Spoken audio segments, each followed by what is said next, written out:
नमस्ते, स्वागत छ सञ्जना श्रेष्ठ योगामा। म हुँ सञ्जना अनि आजको योगा चाहिँ मलाई लाग्छ सबैलाई उपयोगी हुन्छ। आजकल टाउको दुख्ने समस्या हर कोहीलाई हुन थालेको छ अनि त्यसमाथि कतिलाई त माइग्रेन पनि, जसमा टाउको दुख्नेको सीमा नै हुँदैन। यसलाई सहज गर्नको लागि योगाले मद्दत गर्ने गर्दछ। अब मेरो कुराले तपाईलाई टाउको नदुखाइकन योगा सुरु गरौँ न त। कहिलेकाहीँ टाउको दुखाइ एकदमै तीव्र हुने गर्दछ र सहनै नसक्ने बनाइदिन्छ। त्यसै कारण टाउको दुखाइ नहुन र दुखाइलाई कम गर्नको लागि यी आसनाहरू र प्राणायाम गर्नेछौँ। पहिला सुरु म्याटमा आएर पट्टी मारेर बसौँ र आफ्नो टाउको बायाँतर्फ फर्काउँ। आफ्नो टाउकोलाई बायाँतर्फ फर्काएरै राखिराखौँ र सास लिँदै अगाडि सास छोड्दै अब दायाँतर्फ फर्क्यौँ। आफ्नो घाँटीमा भएको तनावलाई महसुस गर्दै सामान्य सास लिँदै सामान्य सास छोड्दै, सास लिँदै अगाडि अनि सास छोड्दै माथितर्फ फर्क्यौँ।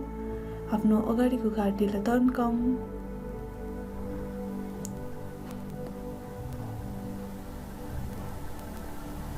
सास लिँदै अगाडि सास छोड्दै टाउकोलाई तल, आफ्नो पछाडिको घाँटीमा भएको तनावलाई महसुस गर्दै सामान्य सास लिँदै अनि सामान्य सास छोड्दै गरौँ। सास लिँदै अगाडि सास छोड्दै अब आफ्नो टाउको बायाँतर्फ र बायाँ हात पनि टाउको माथि। आफ्नो दायाँ हात चाहिँ सिधा बनाएर राखौँ। आफ्नो बायाँ हातले थोरै मात्र प्रेसर दिउँ आफ्नो टाउकोलाई। सास लिँदै अगाडि सास छोड्दै आफ्नो टाउको दायाँतर्फ र दायाँ हातले टाउकोलाई अलिकति समातौँ र आफ्नो बायाँ हात सिधा। सास लिँदै टाउको सिधा, दुईटै औँलाहरूलाई लक गरेर आफ्नो हात टाउको माथि हालेर टाउकोले अगाडितिर ढकेलौँ हातलाई। यो गर्दाखेरि टाउको र त पछाडिको घाँटीमा तनाव हुन्छ र अब दुईटै हात टाउकोको पछाडि र टाउको पछाडि धकेल्न खोजौँ।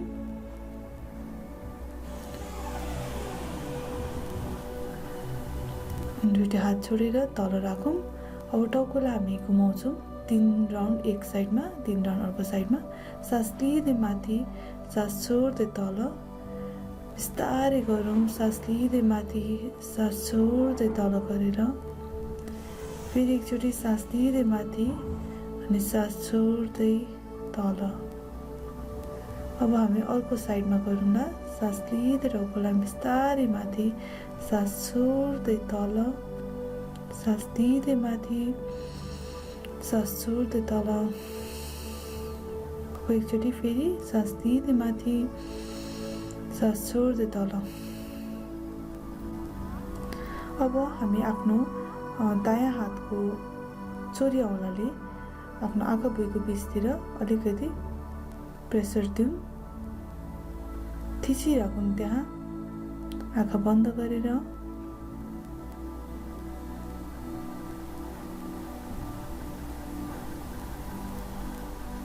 बिस्तारै हातलाई तल। अब चाहिँ आफ्नो हातले टाउकोलाई मसाज गरौँ। पछाडिपट्टिको टाउकोलाई मजाले मसाज गर्दै आफ्नो बुढी औँला चाहिँ टाउकोको साइडमा र आफ्नो चारवटै औँलाले पछाडिसम्म मसाज गर्दै गरौँ। अब आफ्नो बुढी औँला घाँटीको तलपट्टिको साइडमा, त्यसपछि आएर आफ्नो औँलाहरूले टाउकोको माथिको साइडमा मसाज गरौँ। यो गर्दा सामान्य टाउको दुखाइ अथवा माइग्रेनको दुखाइलाई आरामदायक बनाउँछ।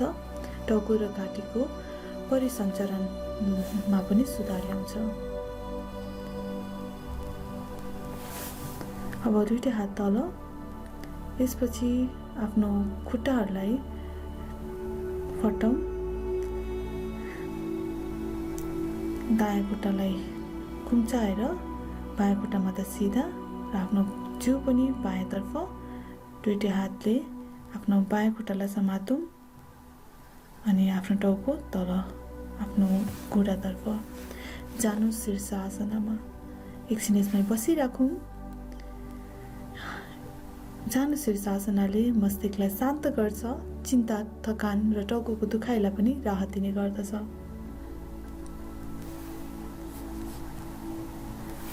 सास दिँदै माथि र हात पनि सास छोड्दै तल।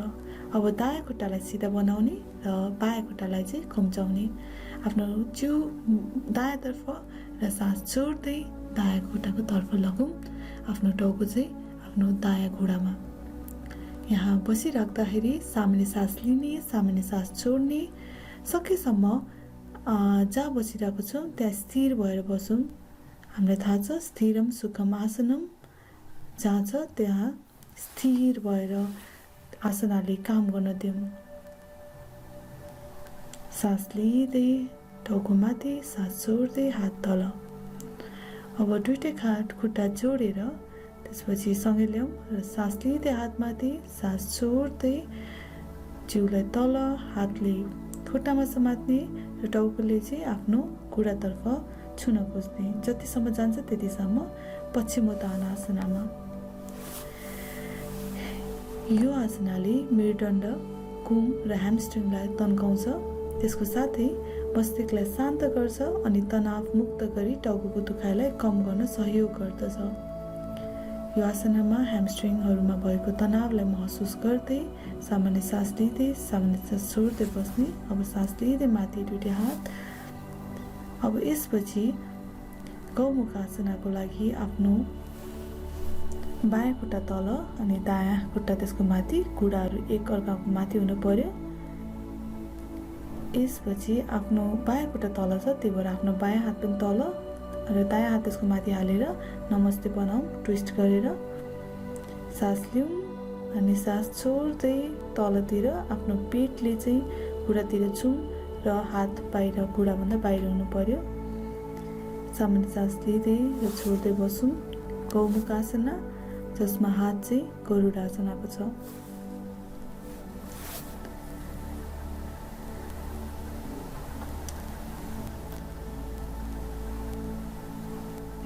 बसिराखौँ र सास लिँदै माथि आउँ। आफ्नो पहिला हात खोलौँ, त्यसपछि खुट्टा पनि खोलौँ। अब दायाँ खुट्टा चाहिँ तल अनि बायाँ खुट्टा चाहिँ त्यसको माथि। अघि भने जस्तै दुईटै घुँडा एकअर्काको माथि हुनु पर्यो। दायाँ खुट्टा तल छ, त्यही भएर दायाँ हात तल राखेर बायाँ हात त्यसको माथि अनि नमस्ते बनाउने। सास लिएर माथि, सास छोड्दै हातलाई तल गरौँ। यो आसनाले हाम्रो कुम माथिल्लो ढाडलाई तन्काउँछ अनि मेरुदण्डलाई बलियो गरी टाउको दुखाइलाई कम गर्न मद्दत गर्दछ।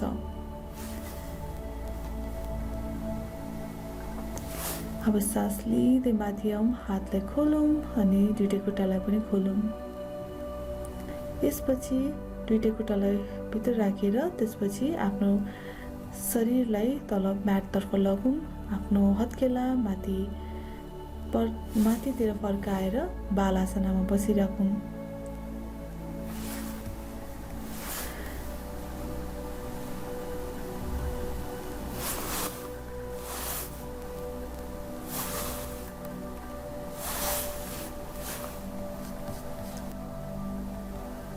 अब आफ्नो टाउको ठ्याक्कको माथिको भाग त्यसलाई चाहिँ तल म्याटमा हालेर अनि त्यसपछि आफ्नो सोल्डरहरूलाई माथि उठाउँ। हाम्रो हिप पनि माथि उठिरहेछ र सकिन्छ भने एउटा गर्दै हात तिघ्राको पछाडि लगौँ। शशाङ्क आसनामा बस्नु, जसमा चाहिँ टाउको चाहिँ तल म्याटलाई छुइरहेछ र यदि टाउकोमा धेरै नै रगतको फ्लो भइरहेको जस्तो लागिरहेछ भने हात अगाडि राखेर बसौँ। यो आसनाले ढाड, कुम र छातीको तनावलाई मुक्त गरिदिन्छ, थकान र चिन्तालाई कम गरिदिन्छ, मेरुदण्डलाई तन्काउँछ अनि पेटलाई मसाज गरेर डाइजेसनलाई पनि सुधार्ने काम गर्दछ। बिस्तारै हिपलाई तल राखेर अनि आफ्नो हत्केलाले माथि उठौँ। आफ्नो हात ठ्याक्क कुमको तल र आफ्नो घुँडा आफ्नो हिपको तल। सास लिँदै आफ्नो टाउको माथि, पेटलाई तल्लो गरेर तन्काउँ। सास छोड्दै ढाडलाई माथि, टाउकोलाई तल। मर्जरी आसनामा सास लिँदै माथि गरौँ टाउकोलाई, अनि सास छोड्दै तल। हामी यो 5 पटक गर्नेछौँ, गर्दै गरौँ। मर्जरी आसनाले हाम्रो पोस्चरलाई सुधार्छ, मांसपेशी र जोडीलाई बलियो बनाउँछ, अनि मेरुदण्ड, कुम र घाँटीलाई लचिलो बनाइदिन्छ। शरीरको रक्त सञ्चारलाई पनि सुधार ल्याउने काम गर्दछ। अब यसपछि वर्षबालासनाको लागि आफ्नो बायाँ हात दायाँतर्फ लगौँ, टाउको तल, अनि दायाँ हात आफ्नो ढाडको पछाडि। यसमा टाउको र कुम बायाँ कुम चाहिँ भुइँमा हुनु पर्यो र हामी बायाँतर्फ हेरिरहेछौँ। टाउकोलाई चाहिँ तल राखेर हामी चाहिँ दायाँतर्फ हेरिरहेछौँ, तर टाउको चाहिँ तल भुइँमै हुनु पर्यो। अब आफ्नो दायाँ हात तल भुइँमा राखेर अनि बायाँ हात पनि राखौँ। अब आफ्नो दायाँ हातलाई बायाँतर्फ फर्काएर आफ्नो टाउको पनि बायाँतर्फै फर्काउँ र आफ्नो बायाँ हातलाई चाहिँ पछाडि ढाडमा राखौँ। वर्षबालासनाले कुमलाई खोलिदिन्छ, रक्त सञ्चारमा सुधार ल्याउँछ र शरीरलाई शान्त गरिदिन्छ। यसमा सामान्य सास लिँदै र छोड्दै बसौँ। अब आफ्नो बायाँ हातलाई म्याटमा हालेर अनि दायाँ हात पनि म्याटमा राखौँ। यसपछि आफ्नो हिपलाई माथि उचालेर अधोमुख श्वानासनामा राखौँ। आफ्नो पाइताले मजाले म्याटमा छौँ। अधोमुख श्वानासनाले खुट्टा, पाखुरा अनि ढाडलाई तन्काउँछ, मस्तिष्कको रक्त प्रवाहलाई सुधार्छ। अब हात खुट्टाको नजिक ल्याएर अनि माथि आउँ। यसपछि आफ्नो खुट्टामा अलिकति ग्याप हालेर सास लिँदै माथि आफ्नो टाउको सकेसम्म पछाडि लग्न खोजौँ, हस्त उठान आसनामा। अनि सास छोड्दै दुईटै हातलाई तल, टाउकोलाई पनि तल भुइँतर्फ जति सकिन्छ त्यति जाउँ र आफ्नो दुईटै हत्केलालाई जोडेर लक गरेर त्यसपछि तलतिर धकेलौँ पादस्थ आसनामा। यसले पेटलाई तन्काउँछ, कुम र छातीलाई खोलिदिन्छ, एकाग्रता र मेटाबोलिजम बढाउँछ अनि डाइजेस्टिभ सिस्टमलाई पनि मसाज गरिदिन्छ। एकछिन यसमा बसिराखौँ पादस्थ आसनामा। अब हात खोलेर सास लिँदै माथि आउँ अनि बिस्तारै आफ्नो घुँडाहरू तल म्याटमा हालेर अनि त्यसपछि दुईटै खुट्टा खोलेर ढाडको बलमा पल्ट्यौँ। बिस्तारै एउटा खुट्टा गरेर दुईटै खुट्टालाई माथि आकाशतिर फर्काउँ उत्ताना पादासनामा, जसमा खुट्टाहरू सिधा छ र आफ्नो ढाड चाहिँ म्याटमा।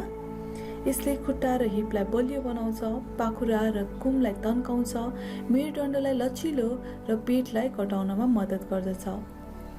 एकछिन यसमा बसिराखौँ। अब आफ्नो खुट्टालाई अलिअलि गर्दै तल भुइँतर्फ राख्न खोजौँ। आफ्नो पाखुरा माथि उचालेर आफ्नो हात चाहिँ तल राखौँ। त्यसपछि आएर आफ्नो छातीलाई माथितर्फ धकेलौँ अनि यो गर्नाले हाम्रो टाउकोलाई तल म्याटमा हाल्नलाई सजिलो हुन्छ। आफ्नो टाउकोको माथिपट्टिको भाग म्याटमा हुनु पर्यो। छातीलाई माथि गऱ्यो भने यो गर्न धेरै नै सजिलो हुने गर्दछ। आफ्नो हात पनि अगाडि पछाडि सारेर मिलाउन सक्नुहुन्छ मत्स्य आसनामा। मत्स्य आसनाले घाँटी, कुमको तनावलाई मुक्त गरिदिन्छ र माथिल्लो ढाड र घाँटीलाई पनि बलियो गरिदिन्छ।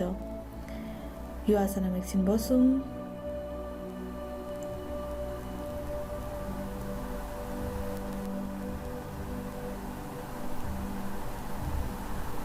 बिस्तारै सास लिँदै आफ्नो टाउकोलाई तल र ब्याटमा गरौँ। यसपछि आफ्नो दुईटै खुट्टालाई आफ्नो हिपतर्फ ल्याउँ र जोडौँ।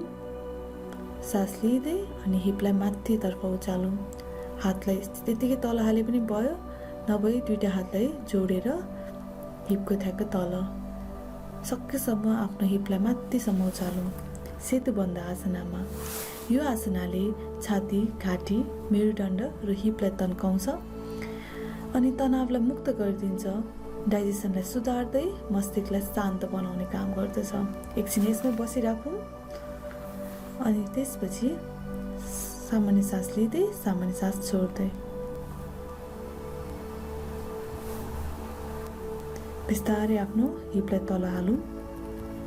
दुईटा हातलाई टाउको पछाडि राखेर अनि त्यसपछि आएर दुईटै खुट्टालाई बायाँतर्फ म्याटमा हालौँ र आफ्नो टाउको चाहिँ दायाँतर्फ। सुप्त उदारकर्षण आसना। यसले मेरुदण्डलाई तन्काउँछ, मस्तिष्कलाई र शरीरलाई तनावबाट मुक्त गरिदिन्छ। एकछिन यसरी नै बसिराखौँ।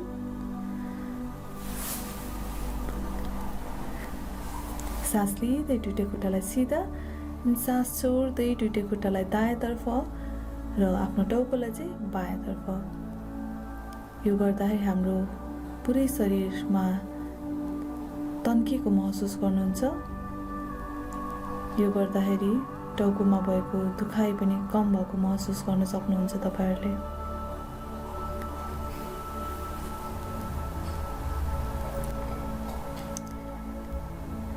बिस्तारै दुईटै खुट्टा नजिकै ल्याउँ र दुईटै खुट्टालाई सिधा बनाएर अलिकति बिचमा दूरी ल्याउँ। आफ्नो हातलाई सिधा तल भुइँमा र हत्केला माथि आकाशतिर फर्काएर आफ्नो शरीरलाई मिलाउँ। यसपछि हामी केही पनि चल्दैनौँ र शवासनामा।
बिस्तारै अब खुट्टा हातहरू चलाऊँ। दुईटै हात माथि हालेर आफ्नो पुरै शरीरलाई तन्काऊँ र आफ्नो शरीरलाई बायाँतर्फ फर्काएर एकछिन आनन्दित भएर बायाँतर्फ बसौँ। शवासनाले नर्भस सिस्टम र डाइजेस्टिभ सिस्टमलाई शान्त गरिदिन्छ र टाउकोको दुखाइलाई कम गरी थकानलाई पनि कम गर्छ। अब आफ्नो दायाँ हातको सहायताले माथि उठौँ। तपाईहरू सुखासनमा पनि बस्नुहुन्छ, यसरी पल्टी मारेर अथवा दुईटै खुट्टालाई पछाडि राखेर हिप पाइताला माथि हालेर वज्रासनमा पनि बस्न सक्नुहुन्छ प्राणायाम गर्नको लागि। पहिले सुरु हामी कपालभाती गर्नेछौँ, जसमा हामी नाकबाट सास फाल्ने र सास फाल्दाखेरि पेटलाई भित्र लाउनु खोज्ने। यो हामी 40 पटक गर्नेछौँ। 1 सेकेन्डमा एकचोटि गरौँ।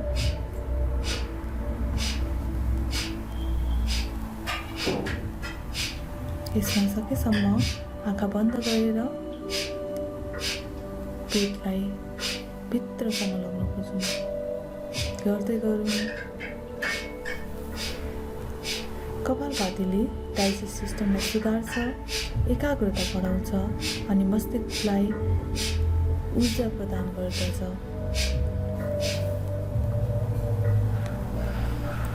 यसपछि हामी सामान्य सास लिँदै सामान्य सास छोड्दै भस्त्रिका गर्छौँ।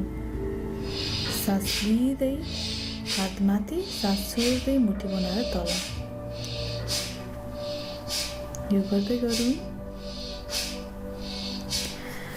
भस्त्रिका प्राणायामले रेस्पिरेटरी र डाइजेस्टिभ सिस्टमलाई सुधार्छ, मस्तिष्कलाई शान्त बनाउँछ, पुरै शरीरलाई ऊर्जा दिन मद्दत गर्दछ।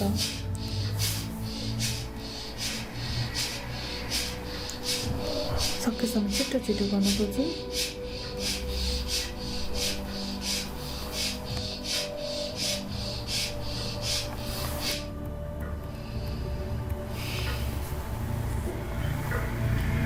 बन्द गर्छौँ। आफ्नो बायाँ हात पेटमा, दायाँ हात छातीमा सास लिने अनि आफ्नो घाँटीलाई बन्द गरिदिने। आफ्नो चिउडो छातीतर्फ राखेर सास रोकौँ। अब सास फाल्दै पेटलाई भित्र, छातीलाई भित्रसम्म लगौँ। फेरि सास लिउँ। आफ्नो घाँटीलाई बन्द गरौँ, जलन्धर बन्द, सास रोकौँ।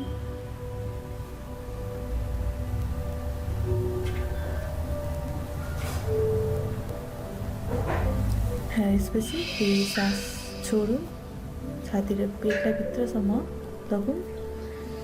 अब फेरि सास लिँदै पेट र छातीलाई फुलाउँ। यसपछि जालन्धर बन्द गरौँ, घाँटीलाई बन्द, सास रोकौँ।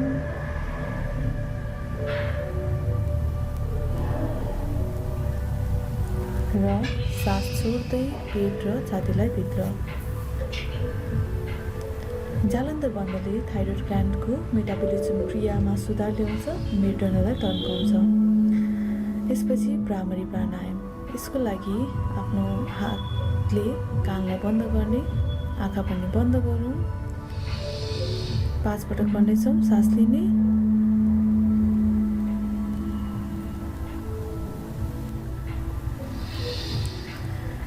भ्रामरी प्राणायाम हामी 5 पटक गर्छौँ। भ्रामरी प्राणायामले तनाव मुक्तको लागि हामी भ्रामरी सबभन्दा उत्तम हुन्छ। नसाहरूलाई शान्त गर्छ, रिसलाई कम गर्छ अनि गहिरो निन्द्रा लगाउनमा पनि सहायता गरिदिन्छ।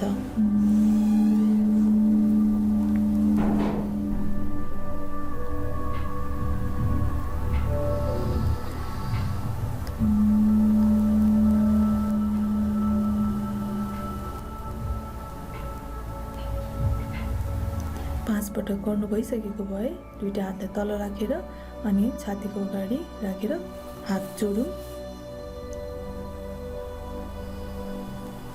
दुईटा हातलाई मजाले रगडौँ तातो नभएसम्म र आफ्नो तातो हात आँखामा हालौँ, अनुहारमा पनि मलौँ र आफ्नो हात फेरि आँखामा हालेर आँखा हातमै खोलेर बिस्तारै हातको दर्शन गर्दै नमस्ते, धन्यवाद।